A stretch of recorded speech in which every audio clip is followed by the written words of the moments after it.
والسماء ذات البروج واليوم الموعود والشاهد ومشهود قتل أصحاب الأخدود. إن أصدق الحديث كتاب الله وأحسن الهدي هدي محمد صلى الله عليه وسلم وشر الأمور محدثاتها وكل محدثة بدعة وكل بدعة ضلالة وكل ضلالة في النار. வார்த்தைகளில் மிக சிறந்தது அல்லாஹ்வுடைய வார்த்தை என்றும் வழிகாட்டுதலில் மிக சிறந்த வழிகாட்டுதல் எம்பெருமானார் நபிகள் நாயகம் ஸல்லல்லாஹு அலைஹி வஸல்லம் அவர்களுடைய வழிகாட்டுதல் என்றும் மார்க்கத்தில் புதிதாய் தோன்றிய ஒவ்வொன்றும் பிதுஅத் என்றும் பிதுஅத் ஒவ்வொன்றும் நாளை மறுமையில் நம்மை நரகில்தான் கொண்டு சேர்க்கும் என்றும் எம்பெருமானார் நபிகள் நாயகம் ஸல்லல்லாஹு அலைஹி வஸல்லம் அவர்கள் ஒவ்வொரு உரையிலும் நினைவூட்டியதை நினைவூட்ட கடமைப்பட்டவளாக எனதுரை ஆரம்பம் செய்கிறேன். எல்லாம் வல்ல மாணவர்களே, இன்றைய தர்பியா வகுப்பில் நாம் சிந்திக்க போகிற தலைப்பு என்னவென்றால், நம்ம எல்லாருக்கும் பிடிச்ச ஒரு தலைப்பு. என்ன தலைப்பு? என்ன தலைப்பு? சோம்பல் முறிப்போம். சரியா? சோம்பல்னா என்ன? லேசினஸ். சோம்பல்னா என்ன? அது லேசினஸ்னு தெரியும். அப்படின்னா என்ன? யாராவது ஒரு ஆளு சொல்லுங்க பாப்போமே. சோம்பல்னா என்ன? என்ன தெரியாதா? இதுவரை படிச்சது இல்லையா? சோம்பல்னா என்னன்னு படிச்சிருக்கீங்களா? படிச்சது இல்லையா? படிச்சிருக்கீங்களா? அப்ப சோம்பல்னா என்ன? உங்களுக்கு தெரிஞ்சதை சொல்லுங்க. கரெக்டா வேணும்னு இல்லை. சோம்பல்னா என்ன? மறக்குதா? மடி. சரி, எந்த அளவுல கொண்டு வந்துட்டீங்களே. சோம்பல்னா என்ன? மடி. சரி, இன்ஷால்லா நம்ம என்ன போக பார்ப்போம். சரியா? இந்த சோம்பல், லேசினஸ் அப்படிங்கிறது நம்ம புரிஞ்சுக்க வேண்டிய விஷயம் என்னன்னா, ஒரு மனிதனுடைய வாழ்க்கையில அவன் பெறக்கூடிய வெற்றியை தடுக்கக்கூடிய மிகப்பெரிய எதிரியில ஒண்ணு யாருதான்? இந்த சோம்பல். சரியா? சோம்பல் அப்படிங்கிறது நம்முடைய நேரங்களை அதிக அளவுல வீணாக்கி நம்மள கடமைகளை செய்ய விடாமல் அல்லாஹ் தந்திருக்கக்கூடிய அருளை மறக்கக்கூடிய அளவுல செய்யக்கூடிய ஒண்ணுதான் என்னது? சோம்பல். சரியா? நம்மள நிறைய பேர் என்ன நினைச்சிருக்கோம்னா, நான் ஒரு விஷயத்துல சாதிக்கல. நிறைய பேருக்கு எண்ணம் இருக்கும் இல்ல, எனக்கு அவங்கள மாதிரி பேச வரல, அவங்கள மாதிரி அழகா பழக வரல, அவங்கள மாதிரி மார்க் எடுக்க வரல, அவங்கள மாதிரி திருக்குரான் அத்தியாயங்களை மனப்பாடம் பண்ண முடியல அப்படிங்கிற எண்ணம் இருக்கும் இல்ல? இருக்குமா இருக்காதா? என் ஃப்ரெண்டு அவ என்னை விட அதிகமா படிக்கா, என்னை விட அழகா இங்கிலீஷ் பேசா, என்னை விட அதிகமா தமிழ் பேசா, என்னை விட அழகா அதிகமா வசனங்களை மனப்பாடம் பண்ணா அப்படிங்கிற ஒரு எண்ணம் இருக்கும் இல்ல? இந்த எண்ணம் வருவதற்கான மிக முக்கியமான காரணம் நம்மள்ட்ட திறமை இல்லை அப்படின்னு இல்லை. 95% மேலான காரணம் என்னன்னா நம்முடைய சோம்பல். நம்மள்ட்ட அந்த சோம்பல் குணம் இருக்கிறதுனாலதான் நம்முடைய திறமைகள் முன்னால வரல. சரியா? இஸ்லாம் எந்த அளவுக்குன்னா, இஸ்லாமிய மார்க்கம் சோம்பலை அடியோடு வெறுக்குது. எப்பவுமே வேலை செய்யக்கூடிய ஒரு ஆர்வத்தை மார்க்கம் என்ன பண்ணுது? நம்ம எல்லாருக்கும் கற்றுத்தருகிறது.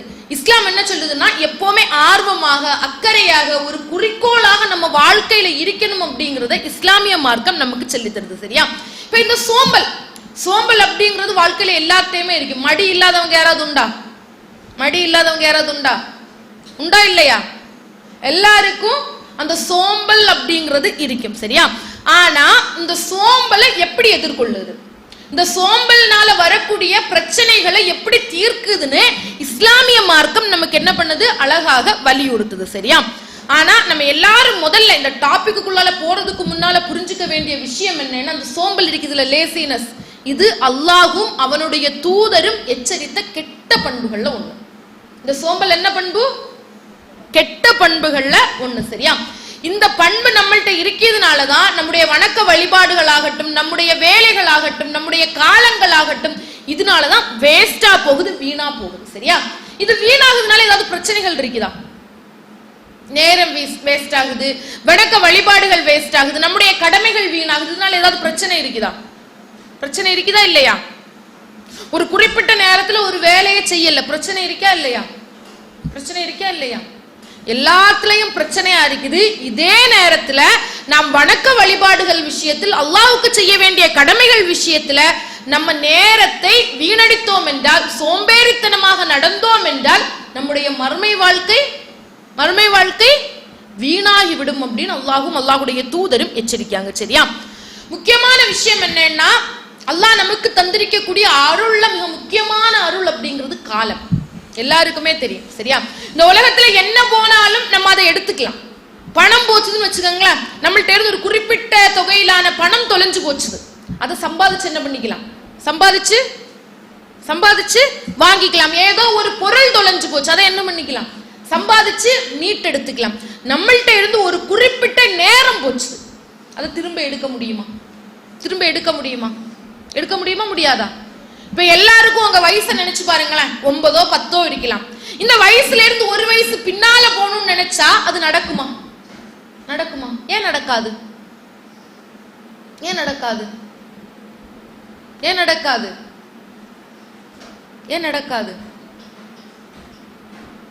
அது முடியவே செய்யாத, மாறவே செய்யாத விஷயம் தான் என்னது? காலம். அப்ப அந்த காலம் இழந்து போச்சுதுன்னா நம்மளால அது திரும்ப கொண்டு வரவே முடியாது. அதை நம்ம தெளிவா வச்சுக்கணும். இந்த சோம்பேறித்தனத்தினால நம்முடைய காலத்தை, நேரத்தை இழக்கிறோம். நம்ம இந்த குறிப்பிட்ட மணித்தியாலத்தில், குறிப்பிட்ட நேரத்தில், குறிப்பிட்ட வயதில் நம்ம எவ்வளவோ விஷயங்களை என்ன பண்ணலாம்? சாதிக்கலாம். ஆனா நாம் சோம்பல் பட்டு அந்த குறிப்பிட்ட நேரத்துல நாம் சோம்பேறித்தனமாக இருப்பதனால அந்த காலத்தை நாம் இழக்கிறோம்.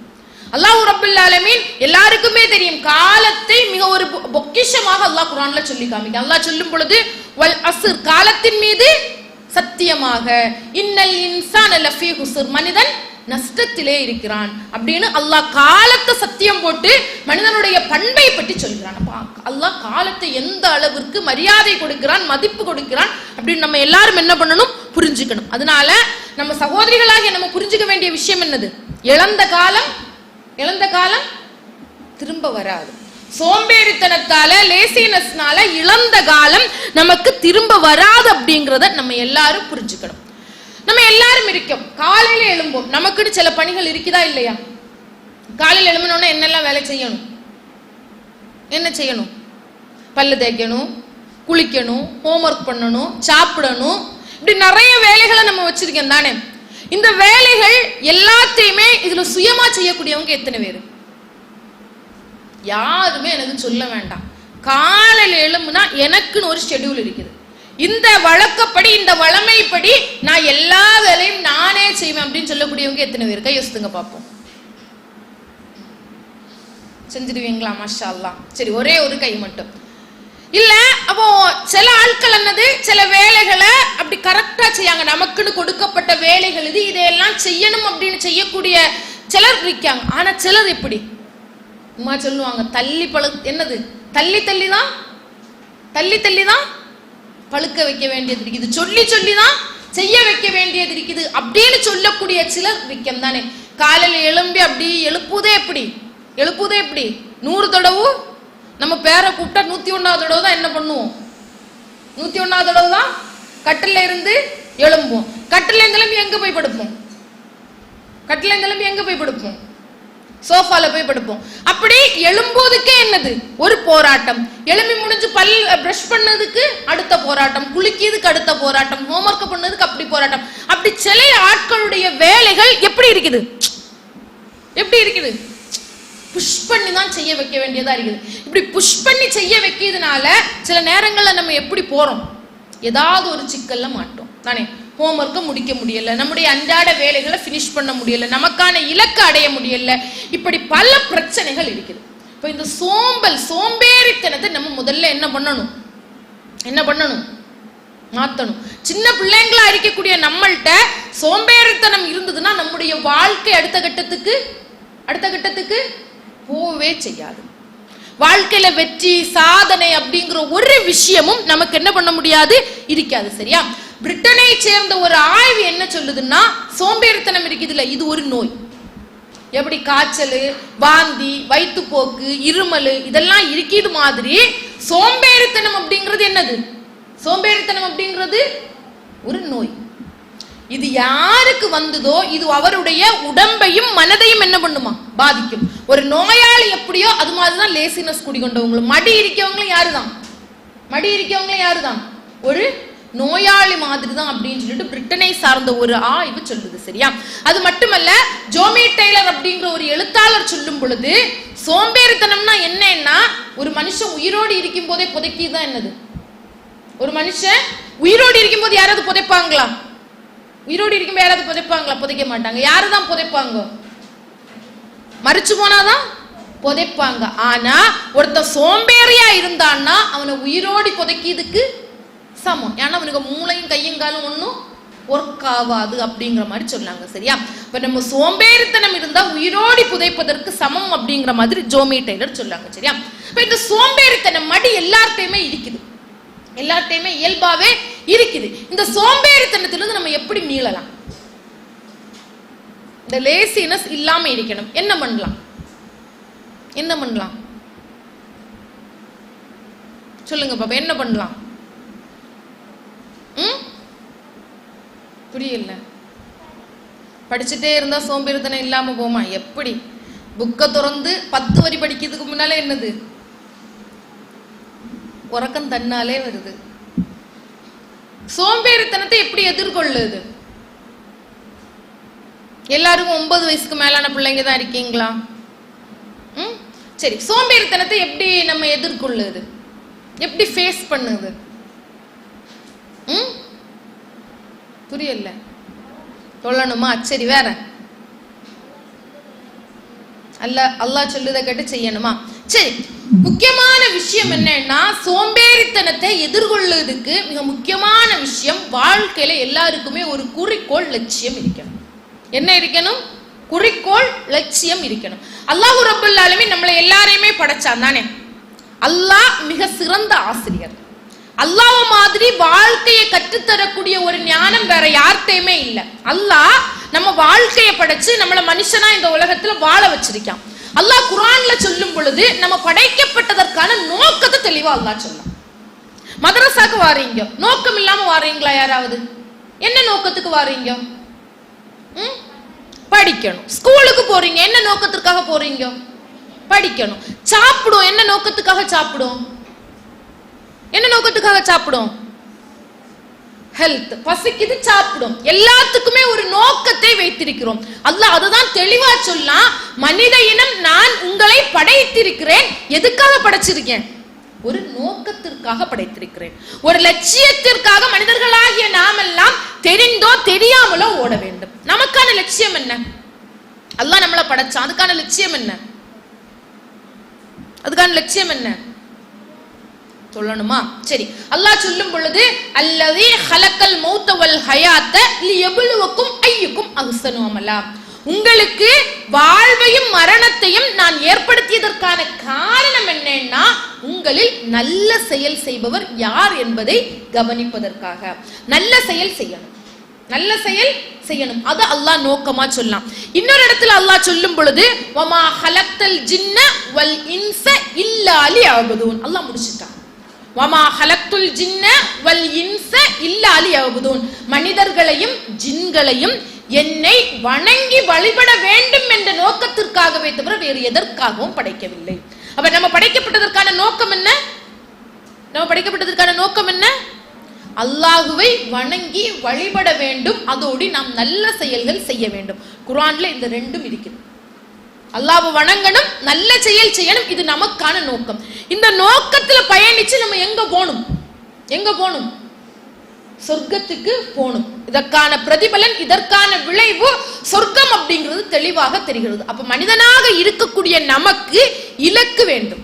ஒரு முஸ்லிமாக இருக்கக்கூடிய நம்முடைய நீண்டகால தொலைதூர இலக்கு என்பது என்னதுதான்? சொர்க்கம். நீண்டகால தொலைதூர இலக்கு இதுதான், சொர்க்கம். அந்த சொர்க்கம் அப்படிங்கிறது மாறக்கூடாது.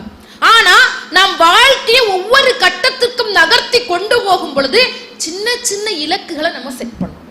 சின்ன சின்ன இலக்குகளை நம்ம செட் பண்ணணும். இந்த இலக்குகள் ஒரேடியா சொர்க்கத்துக்கு போகணும்னு சொன்னா முடியுமா?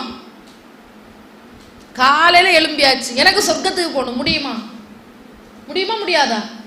முடியாது. சொர்க்கத்துக்கு போகணும்னு சொன்னா ஆட்கள் என்ன பண்ணுங்க?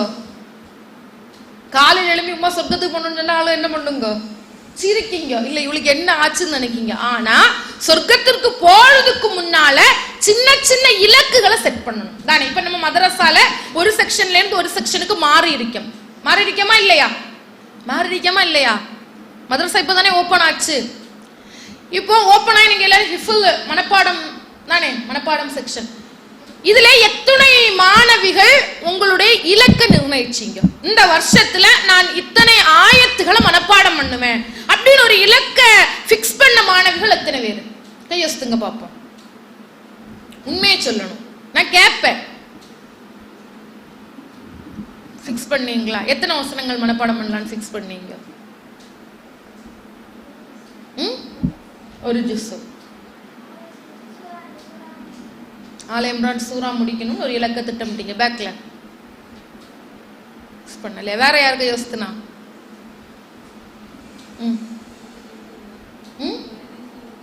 ஒரு ஜுஸ் முடிக்கணும். சரி, மாஷா அல்லாஹ். இது மாதிரி சின்ன சின்ன இலக்குகளை என்ன பண்ணணும்? நிர்ணயிக்கணும். இந்த சின்ன சின்ன இலக்குகளுடைய முடிவு எங்க போய் நிக்கணும்? இந்த இலக்கு அப்படியே கிராஸ் ஆகி வேற எங்கேயாவது கொண்டு போயிடக்கூடாது. இந்த இலக்குகளினுடைய முடிவு சுவனமாக இருக்க வேண்டும். இதே மாதிரி எல்லா விஷயங்களையும் சரிதான். ஸ்கூல்ல ஒரு ஸ்டாண்டர்ட் அப்கிரேட் ஆயிருப்பீங்க தானே, போயிருப்பீங்களா? 6th 7th படிப்பீங்க. 7th படிக்கிறீங்க, எவ்வளவு விஷயங்களை தெரிஞ்சுக்கிட்டீங்க, எவ்வளவு விஷயங்களை படிச்சுக்கிட்டீங்க. இந்த படிச்சு இதுக்கான பிரயோஜனம் என்ன? அப்படி போவேன், இப்படி போவேன், இன்ஸ்டாகிராம்ல ரீல்ஸ் போடுவேன், அதெல்லாம் தப்பு. இந்த படிப்பினை மூலமாக நான் எதை படிச்சுக்கிட்டேன் அப்படிங்கிறதுக்கான இலக்கை நம்ம என்ன பண்ணணும்? நிர்ணயம் செய்து கொள்ள வேண்டும். இலக்க நிர்ணயிச்சிட்டோம்னா அது என்னது? ஒரு நல்ல அழகான அணுகுமுறை.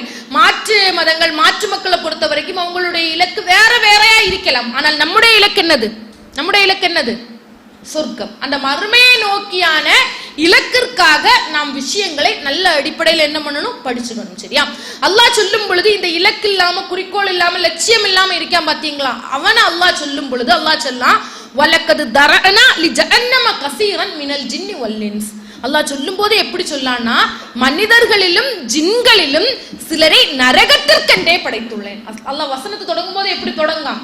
நரகத்துக்குனே சில மனிதர்களையும் ஜின்களையும் படைத்திருக்கிறேன். எப்படி தெரியுமா? லஹும் குலூபுன், அவங்களுக்கு நான் உள்ளத்தை கொடுத்திருக்கேன். லா யஃப்கஹூன பிஹா, அந்த உள்ளத்தின் மூலமாக அவங்க என்ன பண்ண மாட்டாங்க? சிந்திக்க மாட்டார்கள். வலஹும் அஹியூன், அவர்களுக்கு 2 கண்களை கொடுத்திருக்கிறேன். லா யுப்சிரூன பிஹா, அந்த கண்களின் மூலமாக அவர்கள் நல்லதை பார்க்க மாட்டார்கள். லஹும் ஆதான், அவர்களுக்கு காதுகளை கொடுத்திருக்கிறேன். லா யஸ்மஊன பிஹா, அந்த காதின் மூலமாக நல்லதை என்ன பண்ண மாட்டாங்க? கேட்க மாட்டாங்கன்னு அல்லாஹ் சொல்லிட்டு, உலாயிக கல் அன்ஹாம், அவங்க யாரு?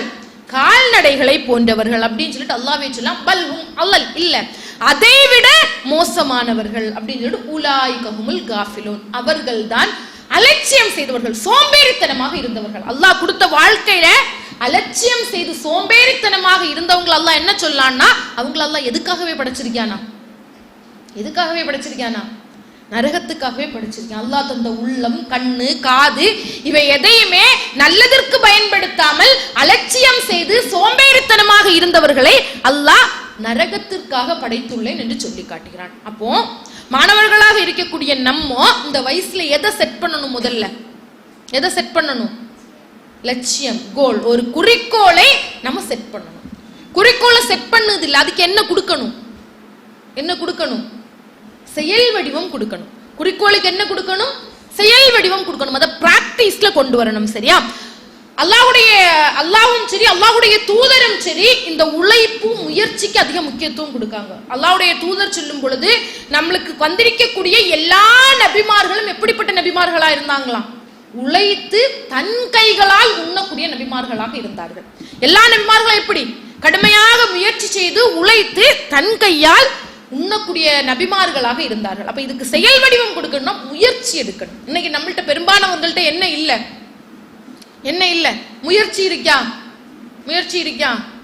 ஒரு விஷயத்தை அடையணும் அப்படின்னு தீராத ஒரு முயற்சி பலர்கிட்ட இல்ல. அல்லாஹ் சொல்லும் பொழுது வஅன் லைஸலில் இன்சான இல்லா மாஷா, மனிதனுக்கு அவன் முயற்சி செய்ததை தவிர வேற எதுவும் இல்லை.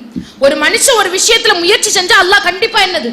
அந்த விஷயத்தை அவனுக்கு கொடுப்பான் அப்படிங்கிற மாதிரி சொல்லி காமிக்கா. சரி, அப்ப நம்ம முயற்சி செஞ்சோம்னா முயற்சிக்கான பிரதிபலன் நம்ம கண்டிப்பா என்ன பண்ணுவோம்? அடைவோமா அடைய மாட்டோமா? அடைவோம் அப்படின்னு அல்லாஹ் சொல்ல. நம்ம கண்டிப்பா முயன்றோம்னா அந்த முயற்சிக்கான பிரதிபலனை அடைவோம். முயற்சி இல்லைன்னு நம்ம வாழ்க்கை என்ன ஆகும்? என்ன ஆகும்? நல்லா போகுமா? டெய்லி டீச்சர் பாடம் எடுக்காங்க, படிக்கவே இல்லை, அது அப்படியே போயிட்டே இருக்கட்டும் அப்படின்னு நினைச்சா பாஸ் ஆக முடியுமா? டெய்லி குரானை ஓதும், அது கிடக்கட்டும், அது வரும் அப்படின்னு சொன்னா அது வருமா? எந்த விஷயத்துக்குமே என்ன வேணும்? முயற்சி வேணும். சின்ன வயசுல ஸ்கூல்ல படிக்கும் போதே ஒரு கதை படிச்சிருப்போம். என்ன கதை? முயற்சிக்கு எடுத்துக்காட்ட ஒரு கதை படிச்சிருப்போம். என்ன கதை? இந்த கதை கூட ஞாபகம் வர இல்லையா? எல்லாருக்கும் சொல்லி தந்திருப்பாங்களே நர்சரியில இருந்து. முயலும் ஆமையும் கதை படிச்சிருக்கியாமா? கதை என்னது? முயலும் ஆமையும் கதை.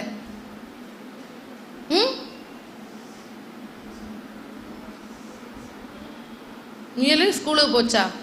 அப்போ முயலுக்கு ஆமைக்கும் ரேஸ் நடந்ததா? முயலுக்கு ஆமைக்கு ரேஸ் நடக்கும்போது என்ன ஆச்சு? முயலுக்குள்ள இயல்பு என்னது? வேகமா போகும். ஆமை எப்படி? ஸ்லோவா தான் போகும். ஆனா ரேஸ்ல ஜெயிச்சது யாரு? ஏன் ஜெயிச்சது? முயலுக்கு சோம்பல், முயற்சி இல்லை.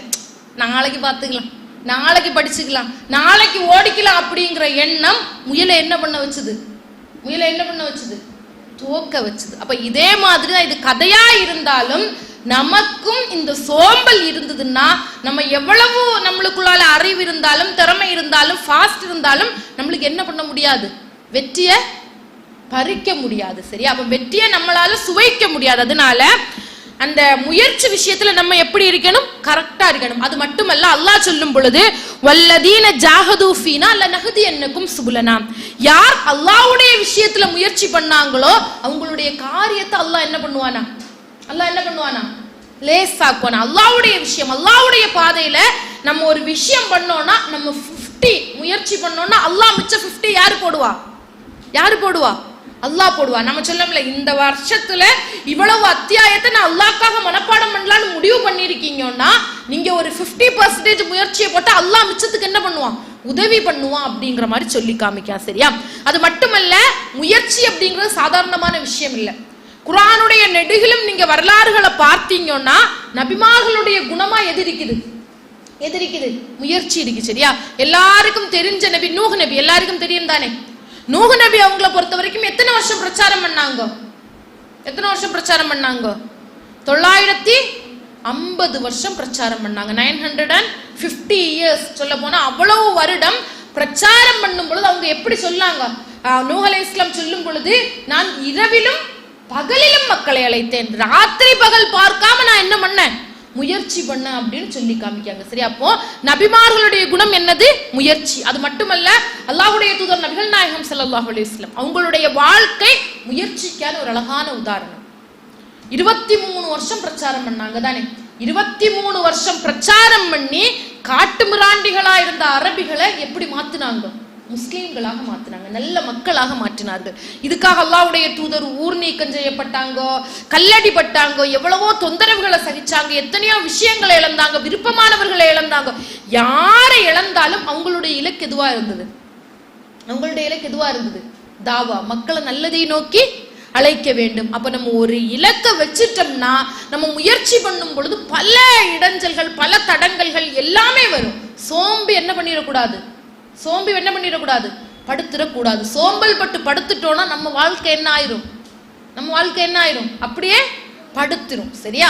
அதனால முயற்சி செய்யக்கூடியது நபிமார்களுடைய குணமாக அல்லாஹ்வும் அல்லாஹ்வுடைய தூதரும் சொல்லி காமிக்காங்க. இந்த நேரத்துல என்னன்னா, மூசா நபியுடைய வரலாறு எல்லாருக்குமே தெரியும். நம்ம இதுக்கு முன்னால பார்த்தோம் தானே, தர்பியா வகுப்புல மூசா நபியுடைய வரலாறு பார்த்தோம். மூசா நபியுடைய வரலாறு, மூசா அலைஹிஸ்ஸலாமும் ஃபிரௌனும் வராங்க. ஃபிரௌனும் வரும் பொழுது முன்னால என்ன இருக்குது?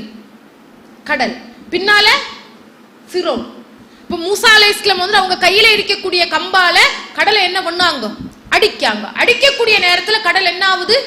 ரெண்டா பிளந்து மூசா நபியும் நம்பிக்கை கொண்ட மக்களும் அந்த சைட்ல போறாங்க, கடலுக்கு அந்த சைட்ல போறாங்க. அந்த சைட்ல போன உடனே அல்லாஹ் மூசா அலைஹிஸ்ஸலாம் உங்களுக்கு ஒரு கட்டளையை போடுறான். என்ன கட்டளை போடான்னா, நான் ஊர் இருக்குது இல்ல, இந்த ஊர்ல நீங்க போய் தங்குங்க, இந்த ஊர்ல நீங்க என்ன பண்ணுங்க, போய் தங்குங்க. போய் தங்கிட்டு அங்க ஆல்ரெடி கொஞ்சம் மக்கள் இருக்காங்க, அந்த மக்களை போர் செஞ்சு என்ன பண்ணுங்க, வெளியேற்றி விட்டு நீங்க அந்த ஊர்ல போய் தங்குங்க அப்படின்னு மூசா நபியையும் அந்த நம்பிக்கை கொண்ட மக்களையும் சொல்லும் பொழுது அந்த மக்கள் என்ன பண்ணாங்க, அந்த மக்கள் என்ன பண்ணாங்க, சோம்பல் படாங்க. சோம்பல் பட்டுட்டு என்ன சொல்லாங்கன்னா, எங்களால எல்லாம் முடியாது, வேணும்னா நீங்களும் அல்லாஹ்வையும் போய் என்ன பண்ணுங்க, போரிடுங்க, போரிட்டு அந்த மக்களை வெளியேற்றுங்க, நாங்க போய் அந்த ஊர்ல தங்கலாம் அப்படின்னு சொன்னாங்க. புரியுதா, வரலாறு புரியுதா?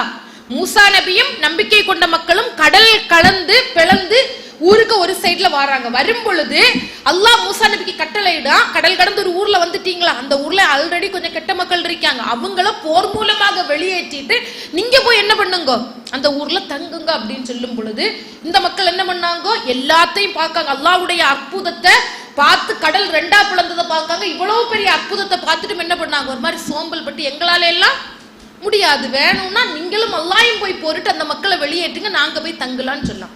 உடனே அல்லாஹ்க்கு என்ன வருது, கோபம் வந்து சொல்லலாம், 40 வருஷம் நீங்க ஊர் இல்லாம என்ன பண்ணணும், நாடோடிகளாக சுத்தணும் அப்படின்னு அந்த மக்களை சபிக்காம். இப்ப என்னால முடியாதுன்னு ஒரு விஷயம் நம்ம சொல்லும் பொழுது அந்த இடத்துல அல்லாஹ்வுடைய சாபத்திற்கு அந்த மக்கள் உள்ளாகுவாங்க. சரியா? இப்ப நம்மளானாலும் அப்படிதான், ஒரு நல்ல விஷயத்த என்னால முடியாதுன்னு சொல்லும் பொழுது நம்முடைய நன்மைகள் என்ன ஆகும், தள்ளி போகும், குறையும். அப்ப நம்ம மாணவர்களாகிய நம்ம ஒரு நல்ல விஷயத்தை சொல்லும் பொழுது என்னைக்குமே என்ன சொல்லக்கூடாது, என்னால முடியாதுன்னு சொல்லக்கூடாது. நான் முயற்சிக்கிறேன், நான் முயற்சி பண்ணேன், என்னால முடிஞ்ச அளவுக்கு நான் ட்ரை பண்ணேன்னு சொல்லும் பொழுது அந்த முயற்சிக்கு யாரு கூட துணை நிப்பா, அல்லாஹ் கூட துணை நிப்பான். சரியா? இப்ப முடியாதுன்னு சொல்லி சோம்பல் பட்டு என்ன பண்ணக்கூடாது, படுத்துறக்கூடாது அப்படிங்கிறது மூசா நபியுடைய வரலாறு நமக்கு உணர்த்துகிறது. அப்போ முதல் விஷயம் என்னது, லட்சியம், ஒரு கோலை செட் பண்ணணும். ரெண்டாவது விஷயம் என்னது, முயற்சி பண்ணணும். சரியா? மூணாவது விஷயம் என்னன்னா, சோம்பல் முடிப்பதற்கு மூணாவது விஷயம் என்னன்னா, முக்கியமான விஷயம் நம்ம எல்லார்ட்டையுமே இருக்குது. ஒரு வேலை வரும் பொழுது நம்ம சொல்லக்கூடிய விஷயம் என்னது, இப்போ உதாரணமா ஸ்கூல் ஃப்ரைடே முடியுது தானே, சாட்டர்டே சண்டே லீவு, ஃப்ரைடே முடிஞ்சு வாரம், நிறைய ஹோம்ஒர்க் இருக்கும், படிக்கிறதுக்கு இருக்கும். நம்ம மனசுக்குள்ளால உள்ள உமா சொல்லுவாங்க ஹோம்ஒர்க்கை முடிய, நம்ம மனசுக்குள்ள உள்ள எண்ணம் எப்படி இருக்கும், எப்படி இருக்கும், நாளைக்கு முடிக்கலாம், இப்பதானே ஸ்கூலை விட்டு வந்த உமா, இப்பதானே மதரசா விட்டு வந்த உமா, நாளைக்கு முடிக்கலாம். சாட்டர்டேன்னு சொல்லுவாங்க மோன அந்த ஹோம்ஒர்க்கு, அப்ப என்ன சொல்லுவோம், என்ன நாளைக்கு முடிக்கலாம், சண்டே பார்க்கலாம். சண்டேன்னு சொல்லுவாங்க மோன ஹோம்ஒர்க்கு, அப்ப எப்ப முடிக்கலாம், அம்மா சண்டே நைட்டு முடிக்கலாம் அம்மா, இப்ப நைட்டுன்னு சொல்லுவாங்க என்னது, இந்த ஹோம்ஒர்க்கு. அம்மா நான் நாளைக்கு காலையில எழும்பி என்ன பண்ணலாம், முடிக்கலாம். அடுத்து காலையில் எழும்புது எத்தனை மணிக்கு ஆறீங்க, வேன் வருவதுக்கு 1/4 மணிக்கு முன்னால. ஹோம்ஒர்க்கு கடைசி வரைக்கும் முடியாது, ஹோம்ஒர்க்கும் முடியாது, படிக்கிறதும் முடியாது, ஓதுதும் முடியாது, ஒன்றும் முடியாது. அப்போ நாளைக்கு பார்க்கலான்னு ஒரு விஷயத்த செய்யுது சோம்பலுக்கான மிக முக்கியமான விஷயம். இதை கொண்டு வருது யார் தெரியுமா, இதை கொண்டு வருது யாரு, ஷைத்தான். இவ்வளவு தெளிவா தெரியுது. பிறகு பார்க்கலாம் அப்படிங்கிற விஷயத்தை நம்ம மனசுக்குள்ளால கொண்டு வருவதே யாருதான், ஷைத்தான். அல்லாஹ் குர்ஆன்ல சொல்லும் பொழுது வலா தத்தபியு குதுவாத்தி ஷைத்தான், ஷைத்தானுடைய அடிச்சுவடுகளை நீங்கள் பின்பற்றாதீர்கள், ஷைத்தான் நிச்சயமாக மனிதனுக்கு மாபெரும் எதிரியாக இருக்கிறான் அப்படிங்கிற மாதிரி சொல்லலாம். இப்ப நல்ல மாணவர்களாக இருக்கக்கூடிய நம்ம நாளைக்குன்னு எந்த விஷயத்தையும் என்ன பண்ணக்கூடாது, ஒதுக்க கூடாது. இன்னைக்கு முடிச்சா நாளைக்கு கொஞ்சம் ஓய்வெடுக்கலாம் தானே, ஓய்வெடுக்கலாமா இல்லையா? இன்னைக்கு நம்ம பணிச்சுமைகளை முடிச்சிட்டோம்னா நாளைக்கு என்ன பண்ணலாம், ஓய்வெடுக்கலாம் அப்படிங்கிற எண்ணம் வரணுமே தவிர நாளைக்குன்னு சொல்லிட்டு எந்த விஷயத்தையும் என்ன பண்ணக்கூடாது, ஒதுக்கி வைக்க கூடாது. ஒரு விஷயத்தை தொடங்குதா இருந்தாலும், நல்ல விஷயங்களை தொடங்குதா இருந்தாலும் நாளைக்கு தொடங்கவே இல்லை, என்னைக்கு தொடங்கணும், இன்னைக்கே தொடங்கணும் அப்படிங்கிற மாதிரியான பழக்கத்தை நம்ம என்ன பண்ணணும், உண்டாக்கணும். நாளைக்கு தொடங்கலாம் அப்படிங்கிற எண்ணத்தை உண்டாக்குதே யாரு, ஷைத்தான். சரியா? இந்த வரலாறு அப்படிங்கிறது நிறைய பேருக்கு தெரியுமான்னு தெரியாது. கஅப் பின் மாலிக் அப்படிங்கிற சஹாபி இருந்தாங்க. சரியா? ஒரு இஸ்லாமிய வரலாறுல ஒரு மிக முக்கியமான சஹாபி, பேர் என்னன்னா கஅப் பின் மாலிக். இவங்க எப்படிப்பட்ட நபித்தோழர்னா, அல்லாஹ்வுடைய தூதருடைய விஷயத்துல எல்லா விஷயங்களையும் ஒன்றி நடக்கக்கூடிய ஒரு அழகான நபித்தோழர். தபூக் போர் வருது. தபூக் போர் அப்படிங்கிறது இஸ்லாமிய வரலாறுல ஒரு கஷ்டமான போர். இஸ்லாமிய வரலாறுல ஒரு சிரமம் மிகுந்த போர்களுடைய வரிசையில மிக முக்கியமான போர் என்னது? தபூக் போர். அல்லாஹ்வுடைய தூதரை பொறுத்த வரைக்கும் எந்த போருக்கு போறதாக இருந்தாலும் ஃபுல் டீடைல்ஸையும் சொல்ல மாட்டாங்க. நம்ம இங்கேயாக்கும் போறோம் அப்படின்னு முழு தகவலையும் எந்த போருக்கும் என்ன பண்ண மாட்டாங்க, சொல்ல மாட்டாங்க. ஆனா தபூக் போரின் பொழுது எல்லா சஹாபாக்களையும் கூட்டு மஷூரா பண்ணாங்க, நம்ம தபூக்குக்காகவும் போறோம். தபூக் ஒரு பாலைவன பகுதி, ரொம்ப வறட்சியா இருக்கு, இவ்வளவு கிலோமீட்டர் பயணிக்கணும், இவ்வளவு விதிரிக்கணும், ஒட்டகங்கள் இல்லாதவங்க அப்படி வாங்க இப்படி வாங்க, பல இன்ஸ்ட்ரக்ஷனை கொடுத்து சஹாபாக்களை என்ன பண்ணாங்க, கூட்டாங்க. இந்த போர்ல தான் எல்லாரும் கிளம்பி போறாங்க. தபூக் போர்ல என்னது, எல்லாரும் கிளம்பி போறாங்க. மதீனால மிச்சம் இருக்கக்கூடியது யாருன்னா, ரொம்ப முடியாத வயசாளிகள் இருப்பாங்கல்ல, அவங்களும் நயவஞ்சகர்கள்னா என்னன்னா, மார்க்கம் பிடிக்காதான வெளிப்படையா என்னது, மார்க்கத்துல இருக்குது மாதிரி நடிப்பாங்க, ஆனா மார்க்கம் பிடிக்காது, அப்படிப்பட்ட 1-2 பேரும் தான் அங்க இருக்காங்க. அதுக்கு கூட யாரும் இருக்காங்க, காபு பின் மாலிக்கும் இருக்காங்க. அவங்க போருக்கு போகக்கூடாதுன்னு எண்ணத்துல இருக்கல. எப்படி, எந்த எண்ணத்துல இருக்காங்க, நம்மள்ட்ட தான் வாகனம் ஒட்டகம் எல்லாம் இருக்குது, நம்மள்ட்ட உடம்பு ஆரோக்கியம் இருக்குது, நம்ம நாளைக்கு போய்க்கலாம் அப்படிங்கிற எண்ணம் உங்கள்கிட்ட இருக்குது. சரியா? அப்போ எல்லாரும் போருக்கு கிளம்பாங்க, எல்லாரும் கிளம்புதோம், நம்மள்ட்ட தான் ஒட்டகம் இருக்குது, நம்ம நாளைக்கு போனா என்ன பண்ணிடலாம், ரீச் பண்ணிடலாம். அடுத்த நாள் நினைக்காங்க நாளைக்கு போனா ரீச் பண்ணிடலாம். 2 நாள் கழிச்ச உடனே தான் அவங்களுக்கு என்னது, யதார்த்தம் புரியுது. எல்லாரும் கிளம்பிட்டாங்க, நாளைக்கு போய்க்கலாம் நம்மளும் இருந்துட்டோம். இப்ப மதீனால இதெல்லாம் யாரு, வயசானவங்களே நயவஞ்சகங்களே இருக்காங்க. நம்ம இப்படி போருக்கு போகாம தங்கிட்டோமே, நாளைக்கு போலாம் நாளைக்கு செய்யலாம்னு ஒரு விஷயத்தை தள்ளி போட்டுட்டோமே அப்படிங்கிற மாதிரி பெரிய மன உளைச்சலுக்கு ஆளாவாங்க. சரியா? அடுத்து அவங்களால அந்த போருக்கு போகவும் முடியல. அடுத்து போரெல்லாம் முடிஞ்சு அல்லாஹ்வுடைய தூதர் வாராங்க. அல்லாஹ்வுடைய தூதர் வந்த உடனே எல்லாரும் போய் சலாம் சொல்லாங்க, இவங்களும் போய் சலாம் சொல்லாங்க. காபு பின் மாலிக்கும் என்ன பண்ணாங்க, சலாம் சொல்லாங்க, ரசூலுல்லாஹும் சலாம் சொல்லாங்க. சலாம் சொல்லிட்டு போருக்கு வராததற்கான காரணத்தை கேட்காங்க. அப்போ ஒவ்வொரு நயவஞ்சகர்கள், ஒவ்வொரு வயதானவங்க ஒவ்வொரு காரணத்தை சொல்லி தப்பிச்சுக்காங்க. ஆனா காபு பின் மாலிக்கு காரணம் சொல்லி தப்பிக்கிறதுக்கு என்ன வரல, மனசு வரல. அவங்க சொன்னாங்க, அல்லாஹ்வுடைய தூதரே, நாளைக்கு வரலான்னு சொல்லக்கூடிய சோம்பல்னால நான் என்ன பண்ணிட்டேன், போருக்கு வராமலே இருந்துட்டேன். இப்ப ரசூலுல்லாஹ்க்கு அது மிகப்பெரிய கவலையை தந்தது. என்ன சொல்லாங்கன்னா, உங்களுடைய விஷயத்துல அல்லாஹ் தீர்ப்பு கொடுக்காதவரை உங்கள்கிட்ட நான் என்ன பண்ண மாட்டேன், பேச மாட்டேன். இவங்க மட்டும் பேசுது இல்ல, யாரு சஹாபியும் என்ன பண்ணக்கூடாது, இவங்கள்ட்ட பேசக்கூடாது. மதீனால உள்ள யாருமே என்ன பண்ணக்கூடாது, இந்த கஅப் பின் மாலிக்கிட்ட பேசக்கூடாது. யாருன்னா வீட்டுல இருக்கக்கூடிய மனைவி வரைக்கும் என்ன பண்ணக்கூடாது, பேசக்கூடாது. அப்ப அந்த கஅப் பின் மாலிக் சொல்லாங்க, நான் சொந்த ஊருக்குள்ள இருந்தே வேற எங்கேயோ இருக்கணும், அந்த மாதிரி ஒரு ஃபீலிங்கை நான் உணர்ந்தேன். வாழ்க்கையில எனக்கு எல்லாமே போனது மாதிரி இருந்தது. அல்லாஹ்வுடைய தூதர் எப்படி பாசமா இருந்த ரசூலுல்லாஹ் என்ன பார்த்து பேசலையே, அவங்க என்னட்ட இது பண்ணலையே அப்படிங்கிற மாதிரி கிட்டத்தட்ட 50 நாளுக்கு அப்புறம் அல்லாஹ் என்ன பண்ணா, கஅப் பின் மாலிக்குடைய விஷயத்துல வந்துட்டு வஹி இறக்கா, அல்லாஹ் மன்னிச்சான் அப்படிங்கிற வசனத்தை இறக்கா. இப்போ சோம்பல் அப்படிங்கிறது ஒரு சஹாபியுடைய வாழ்க்கை எந்த அளவுக்கு மாத்திச்சு பார்த்தீங்களா? நாளைக்கு செய்யலாம்னு செய்யக்கூடிய விஷயம் போருக்கு கூட அவங்களை என்ன பண்ண முடியாம ஆக்குச்சுது, போவிட முடியாம ஆக்குச்சுது. அல்லாஹ்வுடைய ஒரு அல்லாஹ்வுடைய தூதருடைய அல்லாஹ்வுடைய ஒரு நெருக்கடியான ஒரு நிலைமைக்கு ஆளாக்குச்சுதுன்னா காரணம் என்னது, சோம்பல், லேசினஸ். நாளைக்கு பார்த்துக்கலாம், நாளைக்கு படிச்சுக்கலாம். இன்னைக்கு உங்க வாப்பா உமா சில டைம் சொல்லுத பார்த்தா தெரியும், நான் மட்டும் அன்னைக்கு ஒழுங்கா படிச்சிருந்தேன்னா, +2 பாஸா இருந்தேன்னா, காலேஜுக்கு போயிருந்தேன்னா, இன்னைக்கு எனக்கு நிலைமை இப்படி இருந்திருக்காது. நான் மட்டும் அன்னைக்கு சில விஷயங்களை கத்துக்கிட்டு இருந்தேன்னா, நான் மட்டும் அன்னைக்கு எனக்கு உமா அப்பா சொல்லுது மாதிரி கேட்டிருந்தேன்னா, எனக்கு வாழ்க்கை இப்படி இருந்திருக்காது அப்படின்னு சொல்லக்கூடிய விஷயங்களை பார்த்துருக்கேன். அப்போ நாளைக்குன்னு ஒரு விஷயத்தை நம்ம தள்ளி போடும் பொழுது அது வாழ்க்கையில மிகப்பெரிய எதை தரும், தோல்வியை தரும். சரியா? அதனால என்ன பண்ணக்கூடாது, படிப்பு விஷயத்துல இல்ல பெற்றோரோட நல்ல முறையில நடந்து கொள்ளக்கூடிய விஷயத்துல, நல்ல பழக்கங்கள் விஷயத்துல ஒரு விஷயத்தை தொடங்குதா இருந்தா எப்ப தொடங்கணும், இன்னைக்கே இந்த நிமிஷமே தொடங்கணும். நாளைக்கு அப்படிங்கிறது என்ன பண்ணக்கூடாது, கொண்டு போக கூடாது. சரியா? அது மட்டுமல்ல, அல்லாஹ்வுடைய வணக்க வழிபாடுகளா இருக்கட்டுமே, அந்த வணக்க வழிபாடுகளையும் அல்லாஹ் என்ன பண்ணிருக்கான், ஒரு நேரத்தை தான் சொல்லிருக்கான். தொழுகையை பாருங்களேன், தொழுகை எப்பளாவது தொழலாமா, அசரை எப்பளாவது தொழலாமா, இன்ன சொலாத்தக்கான அல்லல் முஃமினீன கிதாபன் மௌகூதா, நேரம் குறிக்கப்பட்ட கடமை. அந்த நேரத்துல செஞ்சாதான் அதுக்கு என்னது, அதுக்கு நன்மை. நேரம் பிந்தி செஞ்சோம்னா அதுக்கு நன்மை உண்டா, இல்ல. இப்போ ஒவ்வொரு விஷயங்களையும் நோன்பை எப்ப பிடிக்கணும்? ரமலான் மாசத்துல பிடிக்கணும். அதை ஷவ்வால் மாசத்துல பிடிச்சா ரமலான் மாசத்துக்கான நன்மை கிடைக்குமா? துல்ஹஜ் மாசம் செய்ய வேண்டிய கிரிகைகளை வந்துட்டு வேற மாசம் செஞ்சா அதுக்கான நன்மை கிடைக்குமா? கிடைக்காது. அப்போ வணக்க வழிபாடுகளாக இருக்கட்டும், சில குறிப்பிட்ட வணக்க வழிபாடுகளை அந்தந்த நேரங்கள்ல செய்யக்கூடியதுதான் என்னது நல்ல விஷயம். அது மட்டுமல்ல, அல்லாஹ் சொல்லும் பொழுது நயவஞ்சர்களுடைய பண்பா என்ன தெரியுமா சொல்லலாம்? நயவஞ்சர்கள் தொழுகையில எப்படி இருப்பாங்கன்னா சோம்பேறித்தனமாக நிற்பார்கள். அப்ப நயவஞ்சர்களுடைய குணம் தான் என்னது? சோம்பேறித்தனம். தொழுகையில் நின்று தொழுகை எப்பண்டா முடியும், எப்பண்டா முடிப்பாரு, இப்படி சோம்பேறித்தனமாக இருப்பது என்பது யாருடைய பழக்கமா? நயவஞ்சர்களுடைய பழக்கம் அப்படிங்கிற மாதிரி அல்லாஹ் சொல்ல. அவர்கள் தொழுகையில் நிற்கும் பொழுது நயவஞ்சர்கள் சோம்பேறிகளாக நிற்பார்கள். இதுவே அல்லாஹ் சூரா சஜ்தால சொல்லும் பொழுது தத்தஜாஃபா ஜுனூபுஹும் அனில் மலாஜிஹி யதுஹூன ரப்பஹும் ஹௌஃபும் வத்தமஹா. நல்ல மக்கள் இருக்காங்கல்ல, அவங்க அதிகாலையில எழும்பும் பொழுது அவங்களுடைய விலாப்புறங்களை படுக்கையிலேருந்து எப்படி எழுப்புவாங்கன்னா ஆவலுடன் எழுப்புவார்களாம்.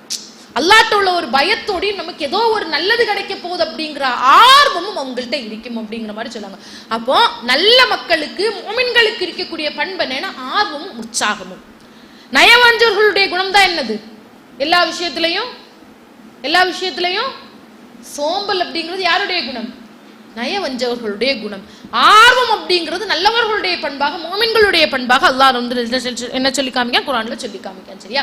அது மட்டுமல்ல, அல்லாஹ்வுடைய தூதர் சொல்லும் பொழுது நம்ம டெய்லி உறங்கும் போது ஷைத்தான் எத்தனை முடிச்சிய போடுவான்? எல்லாருக்கும் தெரிஞ்சதுதான், 3 முடிச்சிய போடுவான். 3 முடிச்சிய போட்டுட்டு இந்த 3 முடிச்சியும் எப்ப அவளும்? முதல் முடிச்சு எப்ப அவளும்? அல்லாஹ்வை நினைப்பதற்காக எழும்பும் பொழுது முதல் முடிச்சு அவளும், 2வது முடிச்சு உலூ செய்யும் பொழுது அவளும், 3வது முடிச்சு தொழும்போது அவளும். இந்த 3 முடிச்சியும் அவளாம எவன் ஒரு எழும்புவானா? அவன் எப்படி எழும்புவானா? கஸ்லான், சோம்பேறியாக எழும்புவான். இப்போ சோம்பேறித்தனம் இருக்கிறதுக்கு முக்கியமான காரணம் என்னது? ஃபஜருக்கு எழும்பாது. ஃபஜருக்கு எழும்பி நாம் நம்முடைய வேலைகளை பார்க்க தொடங்கணும்னா நம்ம எப்படி இருப்போம்? தெளிவா இருப்போம். அது மட்டும் இல்ல, ஃபஜ்ர் தொழுகைக்கு முழிப்பு வருது பாத்தீங்களா? முழிப்பு வரும் பொழுது 5 தானே ஆச்சு, 5:15 தானே ஆச்சு, 5:30க்கு தொழுதுக்கலாம், அடுத்து தொழுதுக்கலாம். என்னத்தை உண்டாக்குது யாரு? ஷைத்தான். அலைக்க லைலுன் தவீல், இரவு இன்னும் நீளமாக இருக்கிறது, தூங்கு, அடுத்து தொழுதுக்கலாம். இந்த எண்ணத்தை கொண்டு வருது யாரு? ஷைத்தான். அப்போ அடுத்து செய்யலாம் அப்படிங்கிற எண்ணத்தை கொண்டு வருது ஷைத்தான். சரியா? அந்த விஷயத்துல நம்ம எப்படி இருக்கணும்? கரெக்டா இருக்கணும். ஒரு விஷயத்தை நம்ம குறிப்பிட்ட நேரத்துல செஞ்சு முடிச்சோம்னா அந்த விஷயம் தெளிவா இருக்கும். நிறைய நேரங்கள்ல பார்க்கும், எக்ஸாம் ஃபீஸ் கட்டுதா இருக்கட்டும், கரெக்டான நேரத்துல கட்டியிருக்க மாட்டோம். எலக்ட்ரிசிட்டி பில்லா இருக்கும், இல்ல ஏதாவது ஒரு விஷயமா இருக்கும், கடைசியில ஃபைனோடி கட்டுவோம் தானே. இப்போ நம்ம ஒரு குறிப்பிட்ட விஷயத்தை ஒரு நேரத்துல செஞ்சு முடிக்கும் பொழுது அதுக்கான பிரதிபலனும் பலனும் அதிகம். அதனால ஒரு விஷயத்தை தொடங்கணும்னா எப்ப முடிக்கணும்? உடனே முடிக்கணும். சரியா? நேரத்தை என்ன பண்ணக்கூடாது? பிறகு பார்த்து கொள்ளலாம்னு கடத்தக்கூடாது. அடுத்து என்னன்னா, 4வது விஷயம் என்னன்னா, சோம்பேறிகளை விட்டு தூரமா இருக்கணும். ஃப்ரெண்ட்ஸ் சர்க்கிளை எப்படி வச்சிருக்கணும்? எப்பவுமே ஆக்டிவா வச்சிருக்கணும். சிலருக்கு ஃப்ரெண்ட்ஸ் பாங்க எப்பவுமே எப்படிதான் இருக்கீங்க, நீனும் தூங்கு நானும் தூங்கலாம், அவளும் தூங்கும், அவளும் பாடத்தை அவளும் கவனிக்க மாட்டா, அடுத்தவங்களையும் என்ன பண்ண மாட்டா? கவனிக்க விட மாட்டா. சிலவங்களுக்கு இருக்கு டெஸ்ட், நீயும் படிச்சுட்டு வரக்கூடாது, நானும் படிக்க மாட்டேன், நம்ம 2 பேரும் சேர்ந்து என்ன பண்ணலாம்? முட்டை வாங்கலாம். நீனும் ஓதக்கூடாது, நானும் ஓதக்கூடாது. இது மாதிரிப்பட்ட நண்பர்களை விட்டு எப்படி இருக்கணும்? தூரமாக இருக்கணும். ஏன்னா அல்லாஹ்வுடைய தூதர் சொன்னாங்க, உங்களுடைய நண்பர் எங்கிருப்பாரோ அங்குதான் நீனும் இருப்பார். நண்பர் சொர்க்கத்திலேனா நம்மளும் எங்க இருப்போம்? சொர்க்கத்திலே இருப்போம். நண்பர் நரகத்திலேனா நம்மளும் நரகத்தில் இருப்போம். நீங்கள் யாரை நேசிக்கிறீர்களோ அவர்களுடன் தான் இருப்பீர்கள். அப்போ நம்ம எப்பவுமே ஆக்டிவா இருக்கக்கூடியவங்களை எப்படி வச்சிருக்கணும்? ஃப்ரெண்ட்ஸா வச்சிருக்கணும். இன்னைக்கு இது படிச்சோமா, இன்னைக்கு இந்த வசனம் மனப்பாடம் பண்ணுமா, நாளைக்கு இது 2 மனப்பாடம் பண்ணுவோமா, இல்ல இது 3 மனப்பாடம் பண்ணுவோமா, இல்ல நம்மளுக்கு இந்த நேரம் கிடைக்குது இதை மனப்பாடம் பண்ணுவோமா, இதை படிப்போமா, இதை கத்துப்போமா, இந்த வரலாறு படிப்போமா, இப்படின்னு எப்பவுமே ஆக்டிவா இருக்கக்கூடிய நண்பர்களை என்ன பண்ணணும்? கூட வச்சிருக்கணும். சோம்பேறிகளை நண்பர்களாக என்ன பண்ணக்கூடாது? வைக்கக்கூடாது. நம்முடைய லட்சியத்தை பாழாக்கக்கூடியவர்களை நண்பர்களாக வைத்திருக்க கூடாது. சரியா? அடுத்து 5வது விஷயம், நேரத்தை வீணாக்கக்கூடிய சாதனங்களை புறக்கணிக்கணும். இன்னைக்கு நம்மளுக்கான சாதனங்கள் எல்லாமே எப்படிதான் இருக்குது? நேரத்தை வீணடிக்கக்கூடியதா இருக்குது. ஒரு போனை எடுத்தா எவ்வளவு நேரம் காலி?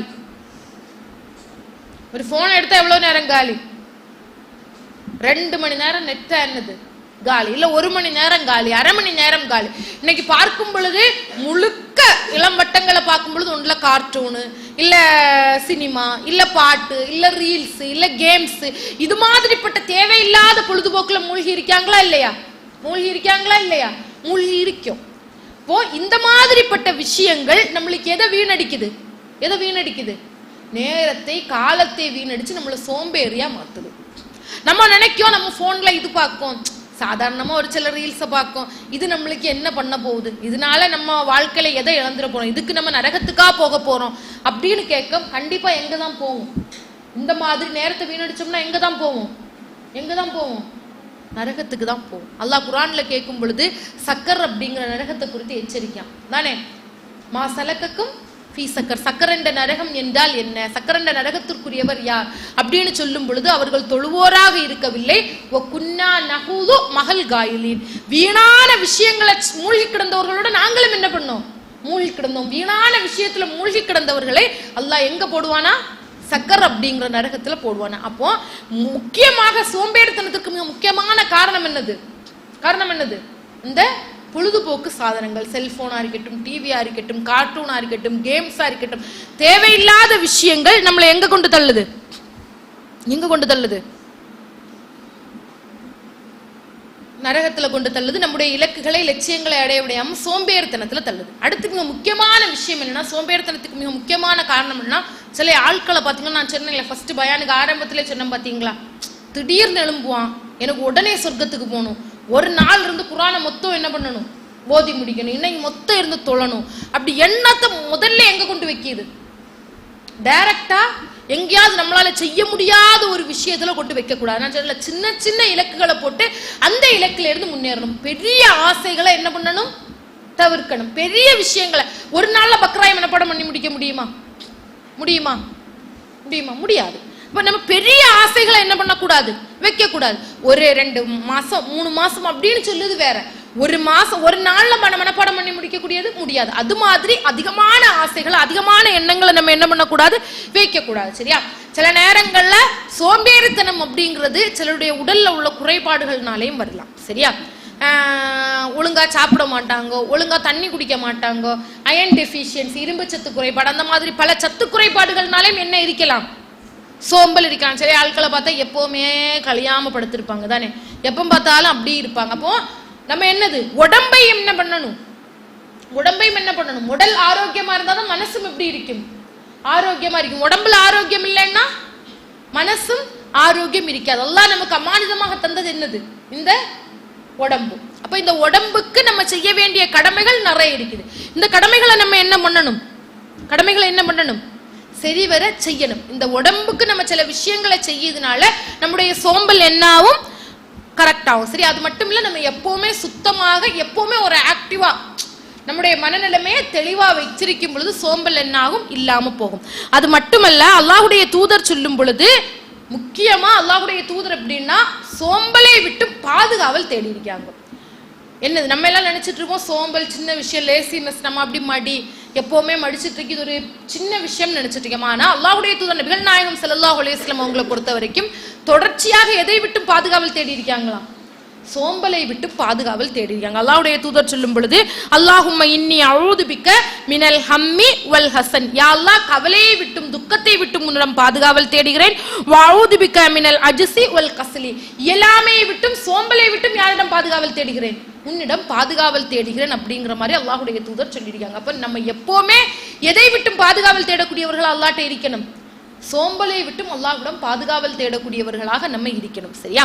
இப்போ இவ்வளவுதான் இந்த கிளாஸினுடைய முக்கியமான கருப்பொருட்கள். அப்போ சோம்பல் நம்மள்ட்ட என்ன பண்ணக்கூடாது? இருக்க கூடாது. ஓய்வு வேற, சோம்பல் வேற. ஓய்வெடுத்து தயாராவது அப்படிங்கிறது என்னது? வேற. ஓய்வு கண்டிப்பா எல்லாருக்கும் தேவை தானே? ஓய்வு தேவையா இல்லையா? அது மட்டும் இல்ல, இன்னைக்கு சோம்பல் வர்றதுக்கான மிக முக்கியமான காரணம் என்ன தெரியுமா? லீவ் வந்தாலே நம்ம தூங்கக்கூடிய நேரம் எத்தனை மணிக்கு தூங்குவோம்? லீவ் வந்தா தூங்கக்கூடிய நேரம் எத்தனை மணிக்கு தூங்குவோம்? 12, 11, 10 மாடுது. 10வது, 11வது, 12வது, 1வது. எழும்புது எத்தனை மணிக்கு? எழும்புது எத்தனை மணிக்கு? காலையில 12 மணிக்கு. நாளையில இருந்து அடுத்த திங்கக்கிழமையில இருந்து ஸ்கூல் மட்டும் ஈவினிங் உச்சைக்கு 2 மணிக்கு அப்புறம் ஸ்கூல்னு சொன்னாங்கன்னா நீங்க எத்தனை மணிக்கு கிளம்புவீங்க? எத்தனை மணிக்கு கிளம்புவீங்க எல்லாரும்? 12. லோஹர் தொழுகை கரெக்டா கிளம்பிட்டா போதும். அப்போ இந்த மாதிரிப்பட்ட செயல்பாடுகள், நைட்டு லேட்டா தூங்க பாத்தீங்களா, இது சோம்பலுக்கு வழிவகுக்கக்கூடிய செயல். சரி, அப்ப இந்த மாதிரி நைட்டு நேரத்தையே தூங்கி பகல்ல என்ன பண்ணணும்? நேரத்தை எழும்பணும். நான் சொல்லல, ஃபஜ்ருக்கு எழும்பக்கூடிய பழக்கம், ஃபஜ்ரில் இருந்து நம்முடைய வேலைகளை தொடங்கக்கூடிய பழக்கம் எதுக்கு வழிவகுக்கும்? சுறுசுறுப்புக்கு, ஆர்வத்திற்கு வழிவகுக்கும். ஃபஜ்ருக்கு எழும்பலைன்னா எப்படிதான் எழும்புவான்? கஸ்லானு, சோம்பேறியாக எழும்பும் அப்படின்னு ரசூலுல்லாஹ்வே சொல்லியிருக்காங்க. அப்போ நேரத்தோடு படுத்து நேரத்தோடு நம்ம என்ன பண்ணணும்? எழும்பணும். சரியா? இப்ப இந்த மாதிரிப்பட்ட விஷயங்களை நம்ம என்ன பண்ணணும்? கருத்துல வச்சு ஓய்வெடுப்பது அப்படிங்கிறது, ஓய்வுக்கான நேரம் அப்படிங்கிறது குறிப்பிட்டிருக்கு. இரவு கொஞ்ச நேரம் ஓய்வெடுக்கணும்.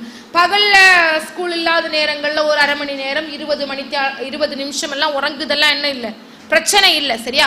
அதை தாண்டி அதிகமான நேரங்கள் தூங்குவது அப்படிங்கிறது நம்முடைய உடல் ஆரோக்கியத்தை, உடல் மனநிலைமை என்ன பண்ணும்? பாதிக்கும். சரியா? இப்ப இந்த மாதிரிப்பட்ட விஷயங்களை கருத்துல கொண்டு சோம்பலை என்ன பண்ணணும்? சோம்பலை விட்டுட்டு நம்ம புது உத்வேகமாக, புது ஆர்வமாக நம்முடைய பணிகளை செய்ய தொடங்கும் பொழுது வெற்றி என்பது ஈஸியா நமக்கு என்ன ஆகும்? ஈஸியா என்னவாகும்? கைவசம் கூடும். சரியா?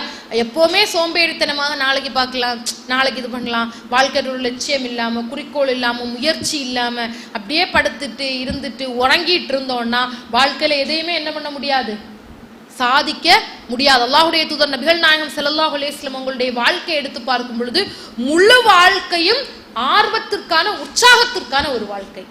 ரசூலுல்லாஹ் பார்க்கும் பொழுது என்னது, வயசான பிறகும் என்ன பண்ணாங்க? எனர்ஜெட்டிக்கா இருந்தாங்க. ஓட்டப்பந்தயம் ஆடுதாக இருக்கட்டும், இல்ல எல்லா விடயங்களையும் பார்க்கதாக இருக்கட்டும், குடும்பத்தை பார்க்கதாக இருக்கட்டும், பிள்ளைகளோடு இருக்கிறதாக இருக்கட்டும், இல்ல மனைவிமார்களோடு இருக்கிறதாக இருக்கட்டும், சமூகத்தோடு இருக்கிறதாக இருக்கட்டும், இல்ல தொழுகையாகட்டும், வணக்க வழிபாடுகளாக இருக்கட்டும், எல்லா விஷயங்களும் எப்படி இருந்தாங்க? ஆர்வமான ஒரு இறை தூதராக இருந்தார்கள். அப்ப நம்மளும் எப்படி இருக்கணும்? எப்படி இருக்கணும்? எல்லா விடயங்களையும் ஆர்வமானவர்களாக, லட்சியம் உள்ளவர்களாக, குறிக்கோள் உள்ளவர்களாக இருந்தால் நம்முடைய வாழ்க்கையில வெற்றி என்பது சுலபமாக இருக்கும் என்று கூறியவளாக எனதுரையை முடிக்கிறேன். வாஹிரு தவானா அனில் ஹம்துலில்லாஹி ரப்பில் ஆலமீன். அஸ்ஸலாமு அலைக்கும் வரஹ்மத்துல்லாஹி வபரகாத்துஹு.